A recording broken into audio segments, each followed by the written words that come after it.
It's loading. There it is. We are live. Most of you probably are not watching this live, but that's okay. So we are here with Jags, aka John Jags Knee, not John Jacob Jingleheimer Schmidt. If you're feeling that, oh, I need a premium account for my Twitter. We are not on Twitter, folks. Sorry about that. That's okay. So I'm not getting premium X. Premium. Get out of here, premium. All right. So I knew Jags back when I lived in Southern California. And I was very excited to see on the social medias that he wrote a book. He was nice enough to send me a copy, and here we are. It's on my phone. He got the PDF, How to Eat Like a Grown Up, and that's the name of the tale. There's the physical copy. Go figure. The author has it. I would hope so. And so yeah, I was very excited. Anytime I know someone who published a book, I've been involved with that process many times, and I know how much work is involved there. And he's self-published, which is awesome. Again, and almost I don't know if you I don't know if you know anyone who's gone like the full publishing route versus self-publishing. Do you think that self-publishing was harder or made it was a pretty easy process? Self-publishing was super easy because I did use an editor who provided a full service Perfect. a cover layout setting, helping me set up on Amazon Kindle Direct Publishing. I do have some friends and colleagues and friends of friends who've published books and comic books, and I understand it's very, very challenging and It very, can be. very It time can be for sure. A consuming. lot of edits, a lot of back and forth. So, yeah, very cool. Before we continue, I'm going to shout out my sponsor, drinkelement.com/fitcare. If you go to that website, there we go, Element. I don't want to spill this. Give us salt. Give us salt. So, if you want the best electrolytes on the market, and we're talking about eating like a grown up, how do you feel about electrolytes? Have you tried Element? I have tried Element. I actually do like it a lot. I do dabble in the electrolyte flavored water things here and there. Element is one of the brands I buy. I also have tried a couple other ones, but I think Element is the one that's also the least amount of calories per. Yeah, it's only 4 calories per sachet. Yeah. So I Sachet. And try. I don't spend a ton of money on them, but they are my favorite because they are the least amount of calories, and that also ties into one of the principles in my book that we can there talk you about in a little go. bit. There you go. Yes, naturally flavored with stevia. And yes, I do like the flavors of Element. I work with them. I'm a big fan of them. So shout out to those guys. All right. So let's get to your book, my friend. So tell us what, without, if you want to give away your whole story, you can. But tell us what led to you wanting to write a book. Sure. Yeah. So, first off, the book is called How to Eat Like a Grown Up, and in the subtitle, Five Principles for Navigating Our Modern Food Environment. So, to start at the absolute square one, I did grow up not an athlete, not anywhere close to being considering health as an important part of a human lifestyle, playing a lot of World of Warcraft, a lot of video games, and that culture is typically associated with a lot of junk food, Mountain Dew, pizza, Oreos, whatever else. And I just didn't really care. And a lot of people have that upbringing when they're a teenage boy, just playing a lot of video games and stuff. But I took it to a greater degree where I almost looked at food as this challenge that should have been overcome. So that led to a lot of binge eating, that led to a lot of coping skills that were developed around food. Whenever I was sad, whenever I was angry, I would typically lean towards the path of least resistance, going to the fridge, and just eating whatever was there. And so I did grow up obese. What would be considered obese. I was about 250 pounds at my highest during high school. And then when my dad was 48 and I was 16 at the time, he had a heart attack. So that encouraged me to maybe start rethinking about how I was approaching my relationship with food. I just thought I needed to lose weight. So I started doing keto, and that was useful, but it was one of those lifestyles where I was coming at it from it was like a band-aid to solve a problem of I needed to lose weight, but I didn't know how. And I could, uh, based on keto diet, eat as much meat, as much cheese, as much anything that does not have carbohydrates. So I went and did that and got down to about 180 pounds when I finished high school. And immediately coming off of keto, I didn't really have plans to build something sustainable. So I ended up gaining another 30 pounds back and got up to like 210 because I was just binge eating on all the carbs that I had missed out for like a year or two.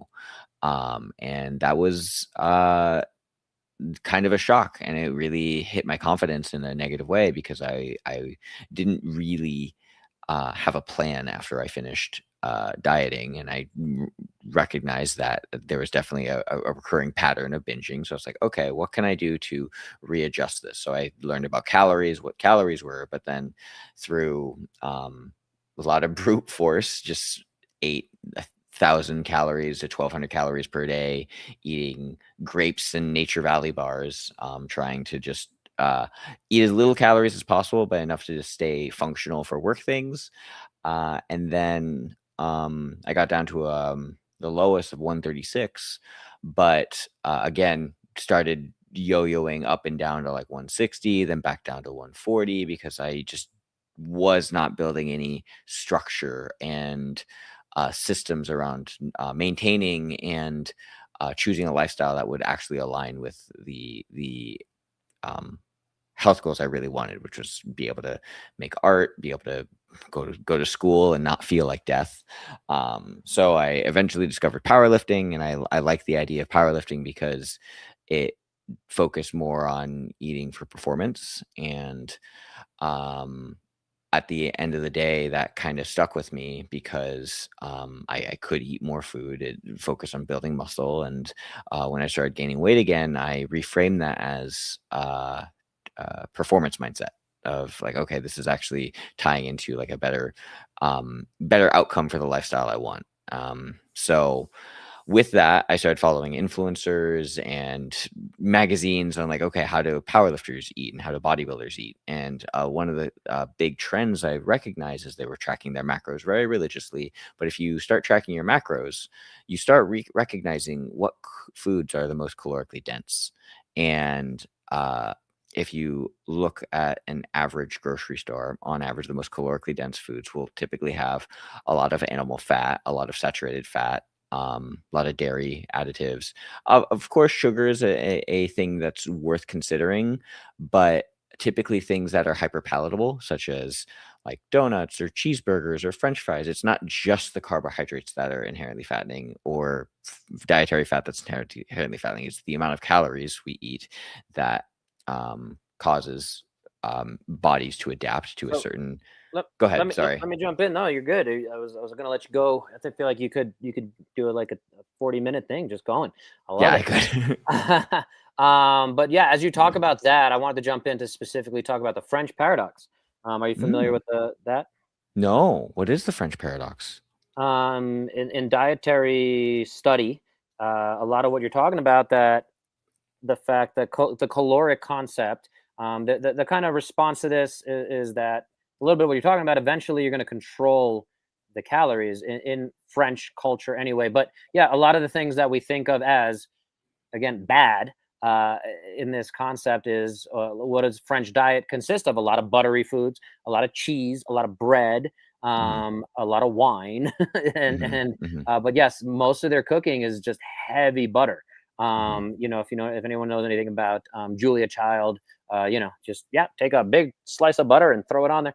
But yes, the French paradox is the fact that French people as a culture, despite the fact that there's a lot of these things that we theorize are causing heart disease or obesity, the French people overall tend to have less heart disease and less obesity, despite looking at their diet and saying, oh, it's really heavily focused on bread, cheese, fats, things like that, butter as a mhm. primary source of their cooking. So, I wasn't sure if you're familiar with that, but I thought it was a useful piece of this conversation.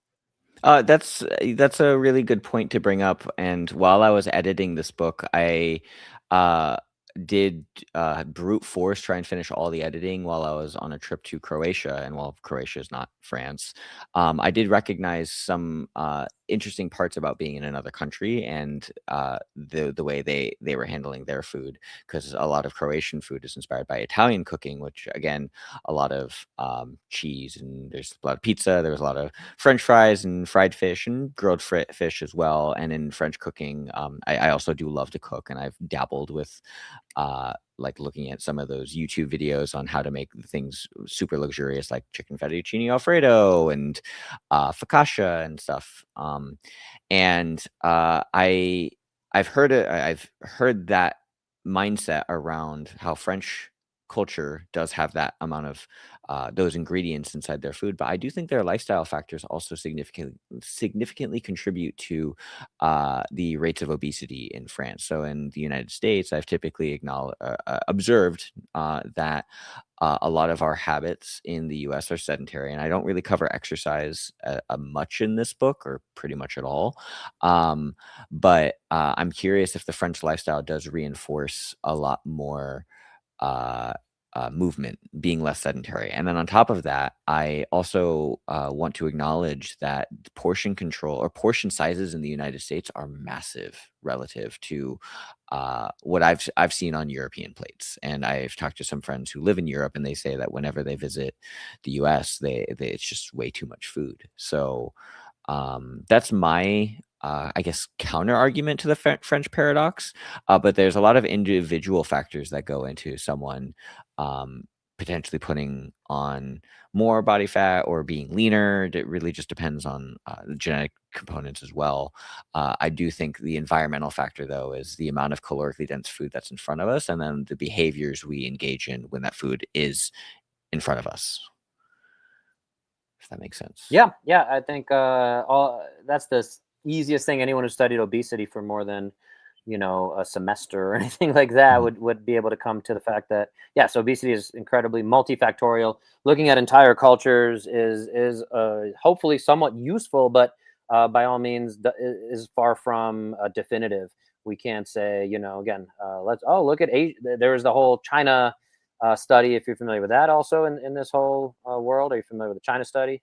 No, I really stayed domestic based. A lot of the book is my own experience, and I did try and get into Yeah. peer-reviewed literature as I could, but seeing the challenges we have as like I'm a gamer and an artist as well, I didn't really dabble outside of other countries, and if I do a volume 2, I should probably do that. All good. Yeah, and I'm not here to call you out that you haven't done that, and yeah, I think it's valuable to establish where you're coming from. And so, China paradox or China study. The whole long story of that is the one of the emperors of China. This was, I want to say, this is coming back from the 50s, but the book was actually just written about what the guy did, and then it ended up being a little bit of a propaganda piece for being against meat and for plant-based diets. And this has come up with a lot of these arguments. And again, if we're talking about a topic that to some people could be more triggering than religion or politics, as Mhm. nutrition goes down that path. And I'd love to hear if you've gotten into any of that so far with your book. But yeah, so China study is a book written about this theoretical study. It wasn't really a study the way we think of most research studies. It wasn't a lab, but basically this emperor said, like, he was interested in what was causing health and obesity and things like that, and he sent out a study. And he basically sent out his people to different parts of China and said, come back and tell me what they're eating, and maybe trying to correlate this himself. So they basically came out with a bunch of different conclusions, including the fact that like casein protein was one of the things they thought was a good thing, and then whey protein was a bad thing, and it wasn't broken down in that exact language, but this has come up in other studies with plant-based and versus meat-based kind of arguments. But yeah, anyway, China study, I bring it up because it's poor science to say the least, but it is in that conversation, and it can, again, if you go into any of these aspects, it was one of the more best-selling books around nutrition for a long time, and I think it's very often cited, especially by folks trying to argue for a plant-based diet. But yeah, again, what do Chinese culture, again? You look at socioeconomic things, kind of like we're talking about the French paradox. The fact that yeah, there's a lot of soy, tofu in their diet. There's a lot of, again, what do they have access to? They might not have access to meat necessarily, as it's a more expensive thing, and it just wasn't as much of a primary piece of the puzzle. I think they tried to look at it and say, oh, the people who have the meat are having more heart disease or whatever, and be able to make these correlations and connections. But again, it's complicated to say the least. But I'd love to. Sure, somebody listening to this is going to have some thoughts about that. But yeah, have you had as somebody putting out a book about a very controversial topic that is diet. Um, we'll get into the details a little bit of your 5 principles, but have you had anyone kind of call you out or start any static yet? So I've seen a couple comments on my YouTube channel where someone said that it is rubbish. Humans are intended to eat a carnivore diet, and the 5 principles of my book, and we'll get to those in a second, are intended to sound a little or a lot of restrictive, but my entire book is how to break those principles. And when I consider other cultures and other cuisines, so like French cooking uses a lot of butter and cream. Indian, like Indian, Southeast Asian. There's a lot of cream and butter in Indian food, for example, but there's also versions of Indian food that are completely vegetarian or vegan. And then if you go to China, there's they're not using nearly as much cream or butter, but they're adding fat through things like pork belly or a lot of sesame oil in their foods. And so, what I try to do in my book is kind of educate like where caloric density comes from and provide caloric literacy, and then find workarounds and substitutes for things that might not suit our goals in that very moment. Like, not every single meal needs to be a special occasion, and we don't need to have um, orange chicken from Panda Express because that's literally the most or calorically dense item on that food menu. Sometimes a broccoli beef will end up being better, even though chicken might be less calorically dense by itself. When you combine everything else together, it becomes more calorically dense. So again, it's not just like omitting certain foods. It's understanding how a food is prepped and how a food is served and how it might affect our body composition if we have the goal of changing our body composition as well. I hear you. And before we continue, I did want to point out Jags is a pretty good photographer. Look at that. He made us look pretty. That's a Oh, thank you very little much. little That beach was photo there. years ago. Yeah, that was That what, was 2018? probably. I'd have to double Yeah, check the date, but yeah, it's we were been in almost 10 years. almost. Yeah, we were in SoCal. No, not 2018. We were there 2019 to 2021. So Okay. somewhere in there. Right in that great COVID time. Um Mhm, right in time for all that. But anyway, mhm. shout out to that. But yeah, coming back, let's talk about your 5 principles. Okay, yeah. So, the 5 principles of my book are: no beef or pork, no dairy, no liquid calories, no sauces, don't eat like a child. Now my question to you, Dr. Bo, is which of those principles sounds the most unpleasant? I just strongly I know why. I've listened to the book now, but I know why you have the don't no pork and beef. But I strongly disagree with that concept. Mhm. I think Okay, that okay. for optimal human health and longevity, I do think again, if somebody chooses not to do those things, I understand. If you're trying to prioritize calories, I understand. I think it's possible to eat a pork chop that is. I think at the end of the day, the calories are still reasonable, Mhm. and there's definitely different ways you can do beef in a reasonable amount of calories. Um, but yeah, so that's the one that to me stands out and did stand out from the beginning. I was like, wait a minute, what? And I think I commented on your somewhere You on your did. thing, and you responded, Actually, yeah, yeah. on your There Facebook. was another comment, someone, disagreeing with the no beef or pork. And since you've listened to the book, I'm curious on your thoughts on this, on how I framed it. But when we think about things like beef or pork, I also want to consider like what that beef and pork is typically paired with. So like, imagine we're going to a Mexican restaurant, and we're getting quesadilla tacos. So it's a quesadilla wrapped with burrito, which is slow cooked, very fatty beef. I believe it's chuck roast.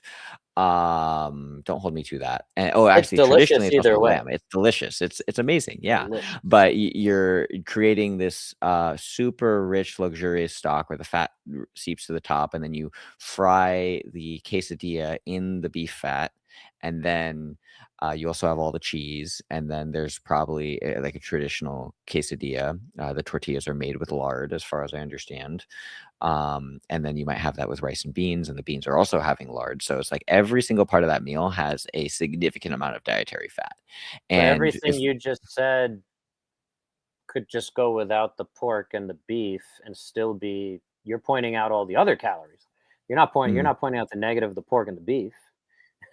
And again, I could yeah, just eat a plain pork chop and be good. So what right, that, like I said, exactly. that's yeah. So that's understanding the context. So like if you look at a traditional pork chop, like that's typically part of the loin, and there's a lot less dietary fat. There's lot less adipose tissue of the pig inside a pork chop than there is like a pork shoulder, for example. Mhm. And like, well, I love eating pork chops with rice and sesame oil and some steamed cabbage or something like that. So that's a staple in my diet.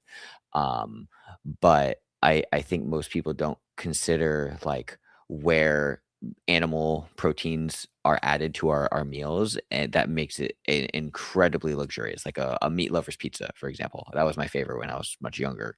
But you're adding sausage and pepperoni and um, bacon on top of that, all very fatty cuts of beef and pork, and then also having it with the cheese and the olive oil from the pizza.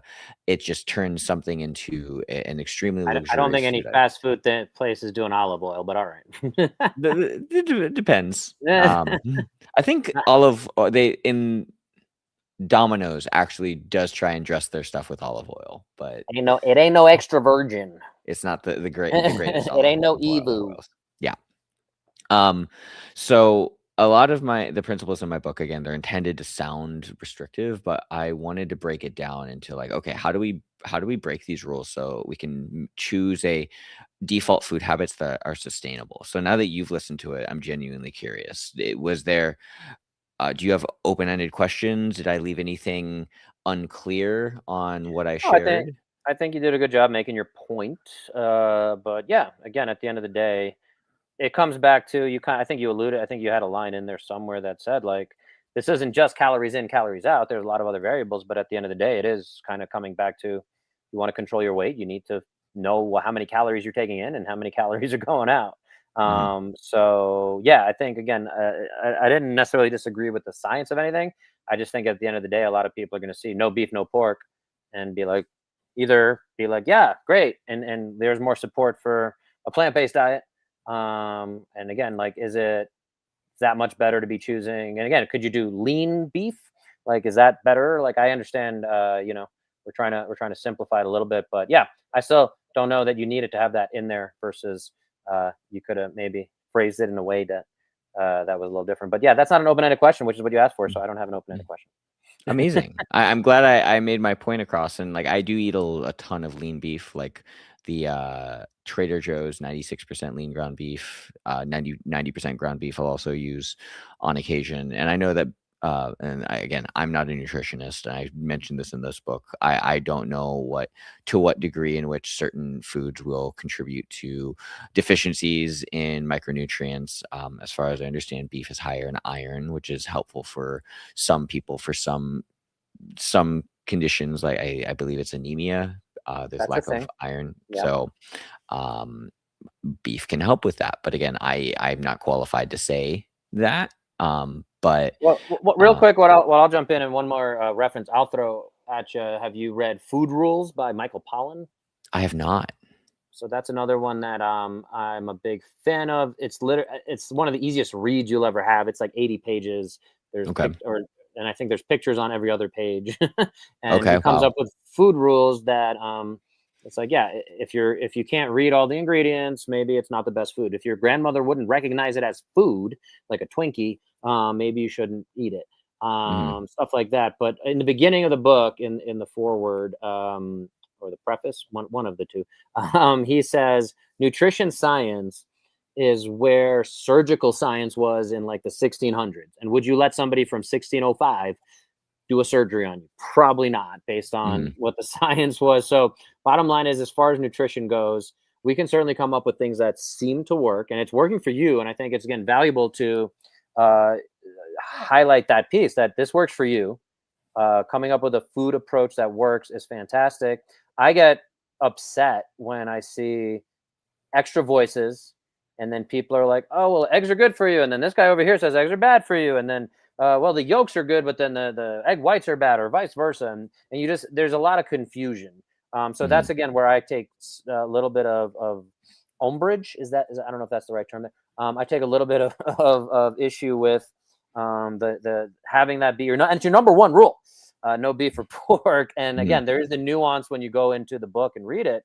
But making that the thing is like, what am I going to walk away with? Oh, I read this great book, how to eat like a grown up. Oh, how do you eat like a grown up? Tell me the summary of the book. Don't eat pork or beef. Like, wait, what? Huh? What? Like that's I just don't like it, man. I don't like it Mhm. personally, Mhm. scientifically and this. But yes, there is nuance and there's more to it, and that's why podcasts are useful. But yes, I think as far as the complexity of nutrition science, it all comes back to, and you allude to a lot of these things in the book when you read the book. The fact that yeah, it's personalized. Different people are going to absorb calories differently. Your basal metabolic rate. I don't think you got into basal metabolic rate and resting metabolic rate and things like that. But all of those things are valuable to know. And when someone's designing a workout plan, if they're going to design a diet that's very specific to their calories, BMR and RMR and all that kind of stuff are valuable, I think, to know and base a diet off. Where Jags might have a resting, and for anyone, do you go into that? I don't know if I missed that. Very lightly, Yeah, I touch on I it. might have even missed it. So I was when I in like I think 2017, I ended up signing up with a bodybuilding coaching service called 3D Muscle Journey, and I was paired with the coach Alberto Nunez, and he is, as far as I understand, he's very well regarded and well respected in the natural bodybuilding community, and he's been invaluable on helping me build a better relationship with food, but also understand like how calories affect our performance as if we're an athlete. And my book is intended to be simple so people don't feel like they need to start tracking their macros religiously. And There's obviously a range for everyone's caloric intake between genetics and height and lean body mass, etc. So he uses a very basic formula of take your, assuming you're like of a normal average body fat, take your existing body weight and multiply it by somewhere between 10 and 20, where 15 is like roughly your maintenance. The closer you get to 10, the more aggressive the calorie deficit is going to be. The closer you get to 20, the more aggressive the caloric surplus is going to be, and that's going to have effects on how you feel as a general human being. So the closer you get to 10, you're also going to feel worse because it's just going to be hungrier all the time. And I don't really touch on the basal metabolic rate or um, resting metabolic rate because my goal was to really just talk to even my young self of like, hey, I know you want to lose weight, but you don't know where to start. Let's, rather than like getting into the weeds of numbers, let's just start looking at the foods that we're typically eating and address the caloric density of that. And if like I would restrict myself to these 5 rules when I was 16 without any additional context, it would be very restrictive. So my hope with this book, and at least get people in through the first 3 or 4 chapters, is to like not overload people with the science. And the first part of the book is more trying to like give people the basics of nutrition that's not typically taught in most schools. And then also some of the mindsets that are worth addressing with building a better relationship with food, like being conscious of our own behaviors as we have food in front of us. Like once we get to a point where we're just mindlessly eating that bag of, or that little bin of chips at the Mexican restaurant, or all you can eat shabu and just adding more and more plates mindlessly, then it's not helping us. So, to answer your question of do I get into the basal metabolic rate, very lightly, but the goal of my book is to hopefully get people to think about their behaviors around food, not just the numbers. Yeah, I think you do a good job of that as well. So let's go to no dairy. Tell Okay. us about no dairy. So no dairy is one of those things where there's a lot of foods in many cultures where there's a lot of added butter, added cheese, and it's a really like if we choose substitutes for some dairy in foods, we can end up taking out little bits of calories here and there. So if we switch from like whole milk in coffee or tea to oat milk, which will be about 50 to maybe 75 calories less, or you could go to a greater degree and swap it with almond milk that's unsweetened, and cut the calories to like 15% of what whole milk actually is. So dairy, no dairy is one of those ways in which we tend to add a lot of it because it's also very easy to consume because it's in liquid form. Um, and then when it comes to cooking, it's about understanding like how much dairy is actually in our food that's not visible. So for example, a lot of people say they'll start losing weight when they stop eating bread. But if you consider the amount of dairy that's also added to bread via like having cheese on with in like a cheeseburger or a croissant, for example, where a traditional um, croissant recipe has about half the weight of butter as there is flour. So if you have 1,000 grams of flour for a croissant recipe, you're using about 500 grams of butter. And I didn't talk about this in the book because I don't have any specific scientific claims, but everyone says that sourdough is healthier for you because of the gut microbiome. And I'm like, hold on, let's wait a second. I disagree.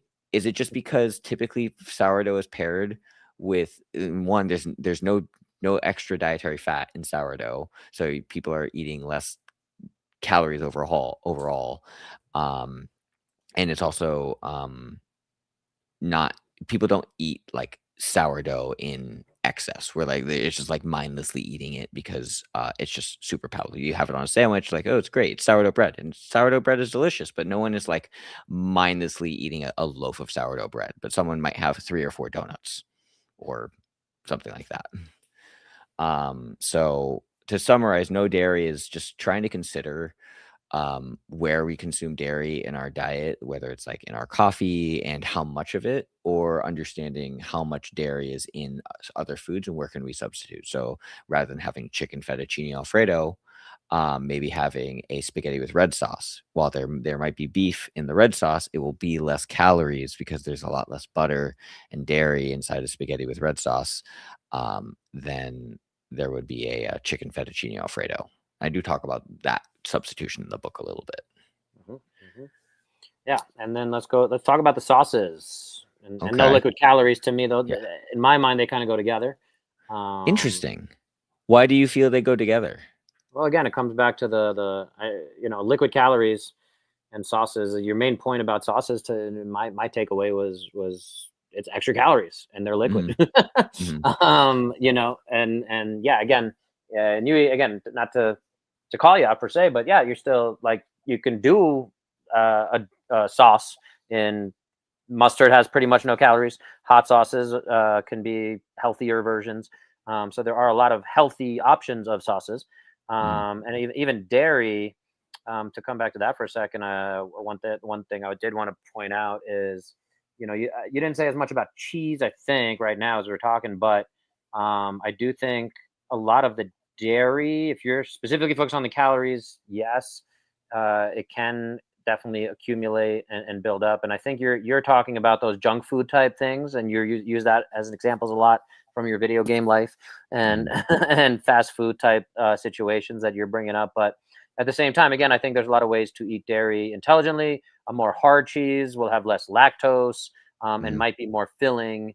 Again, even on a piece of like sourdough bread, might be more fiber. So now you're getting the combination of fiber.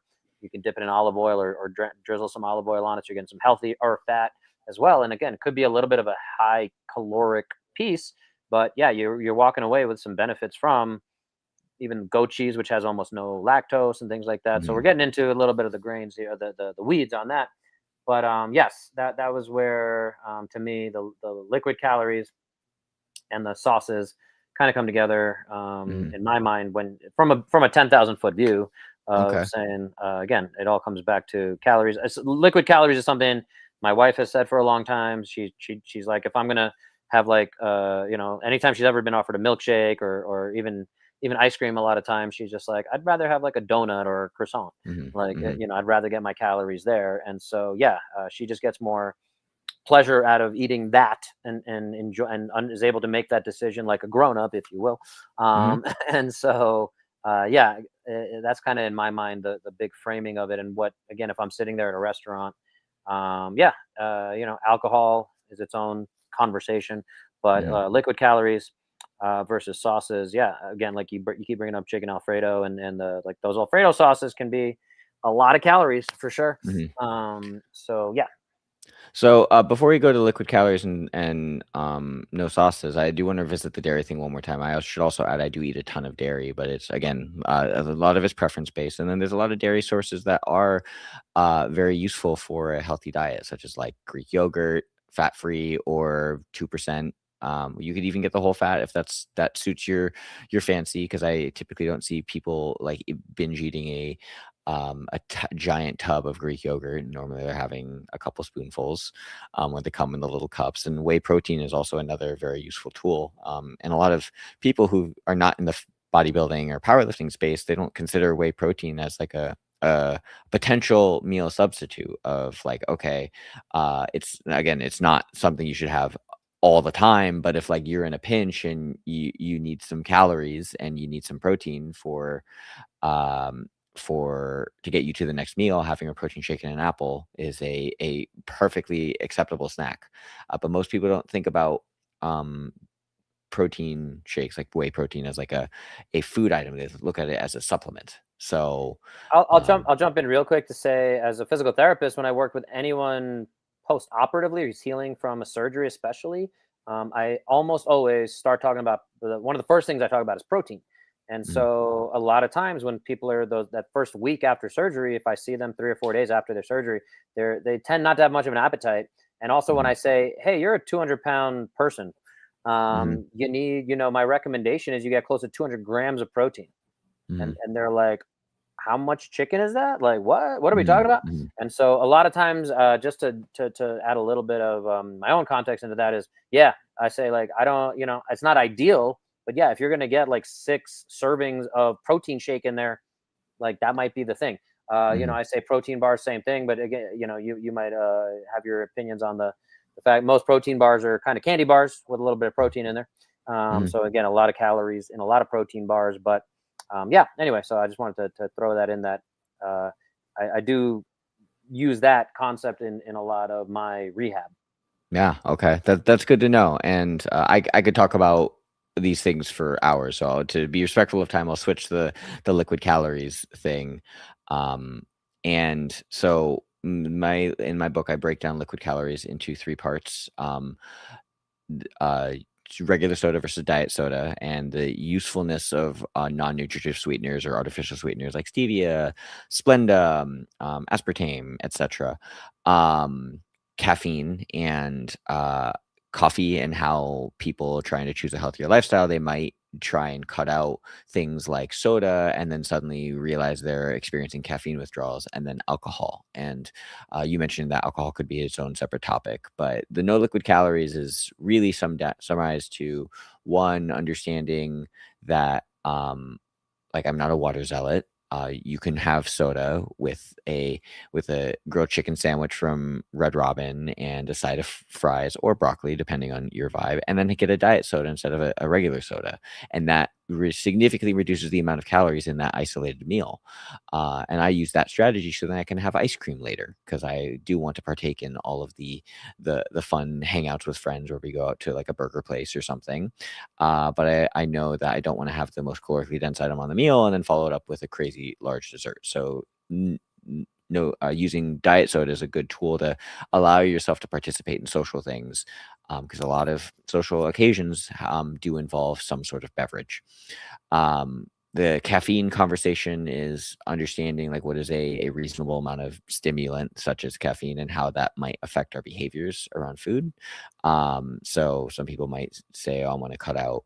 Um, my crazy coffee drink, but then they don't substitute it with like tea or something, and they just start feeling worse. And it makes dieting feel as if it's worse than it actually is.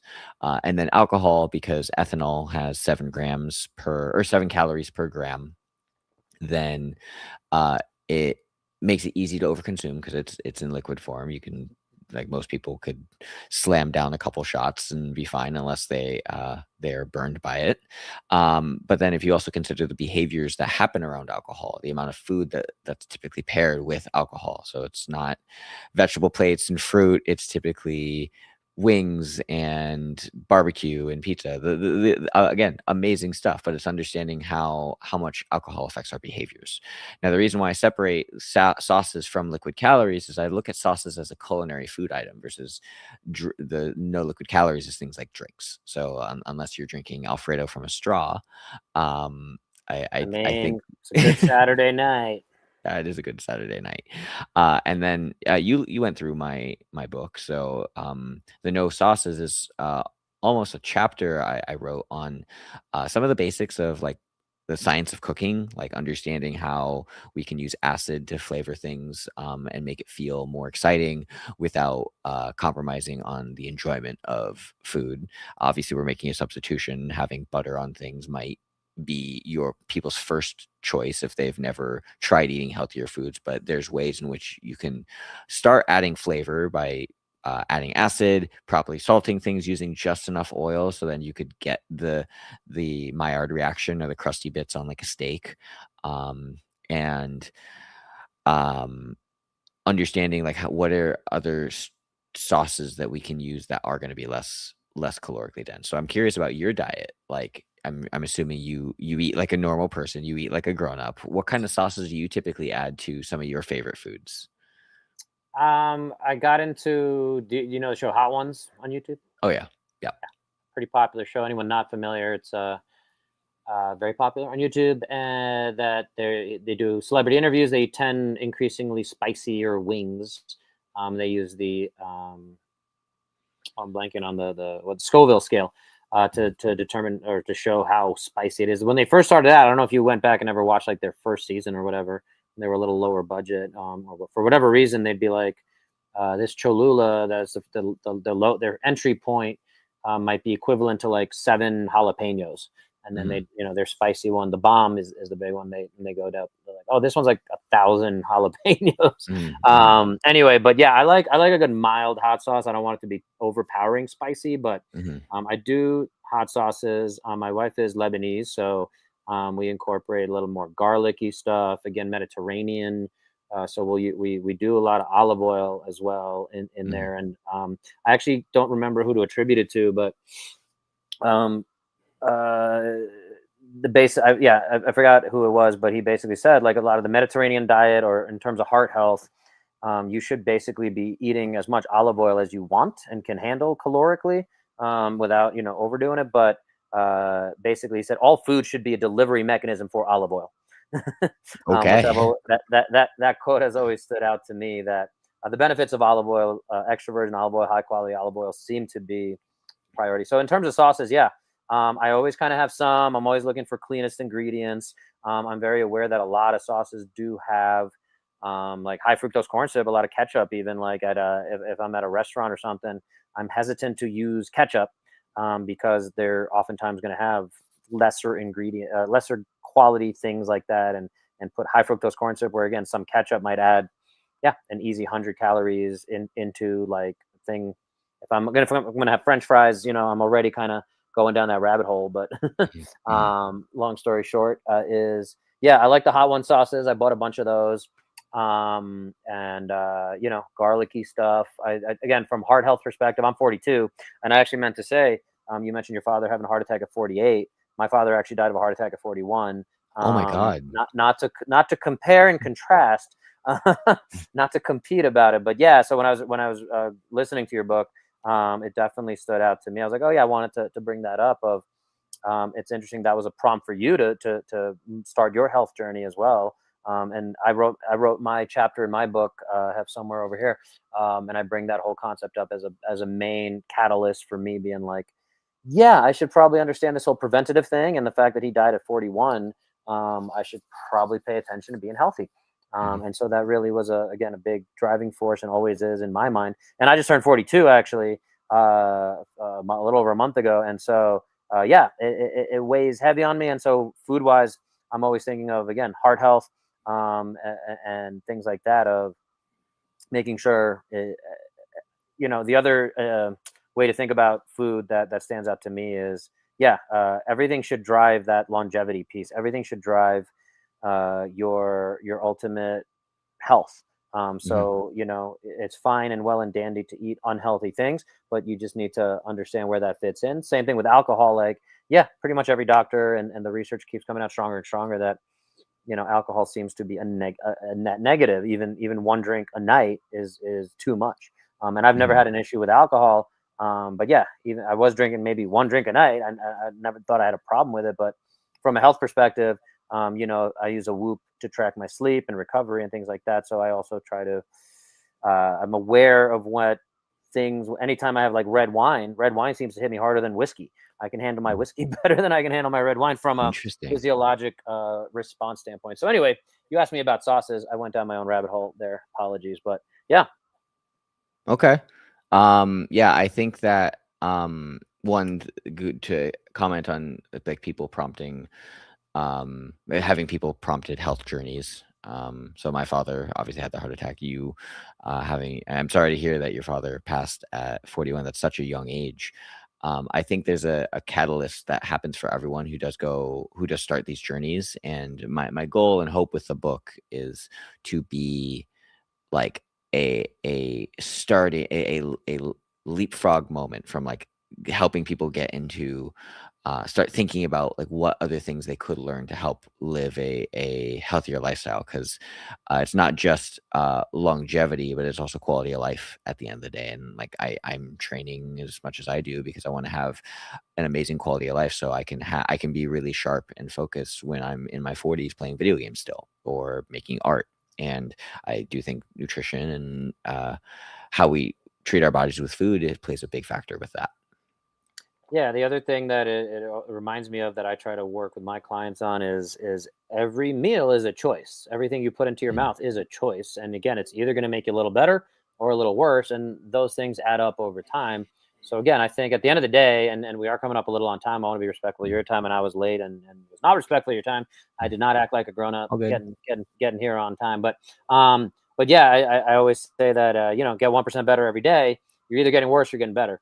And again, every meal, people don't realize how much it does impact your body and the things that build up. I have a person I work with that, yeah, I see him eating, and it's funny again the concept of eat like a grown up, which is your fifth, or don't eat like a child, the negative framing of it. But yeah, I see him eating. He goes over to the cafeteria at the hospital I kind of do some time at, and he'll come back with quesadillas or pizzas or sandwiches, and I'm always like, and he has a little bit of like ADHD. And I don't think he's going to listen to this, so I'm happy to call him out.